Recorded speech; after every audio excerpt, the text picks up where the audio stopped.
And now I'd like to demonstrate the object-image relationship for the plane mirror. Here I have a plane mirror with an object position shown and a corresponding image position shown. The optical diagram shows that if we have an object in front of the mirror, an image will be formed behind the mirror. And now I'd like to demonstrate that using an actual mirror. Now I'd like to show using a plane mirror here with an object. We use this little candle girl here as our object.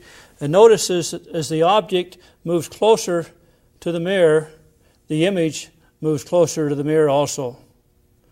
Object distance is equal to image distance. The height of the object is equal to the height of the image. And the image in the plane mirror is upright and virtual. Next, I'd like to show another object image here for the plane mirror. Here we see this object has an arrow that with the top of the arrow pointing upward, and when I face that toward the mirror, we see that the image has the top of the arrow pointing upward also, indicating that if we have an object that's erect, that the image will also be erect. And as the object moves closer to the mirror, the image moves closer. As the object is moved further back, the image moves further back.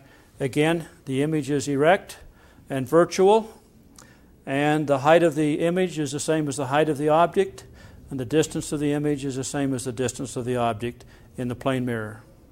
One more thing I'd like to demonstrate while we have this mirror set up here is if I reach my right hand toward the mirror, the guy in the mirror is going to reach out his left hand toward me, showing that right and left are reversed in a plane mirror.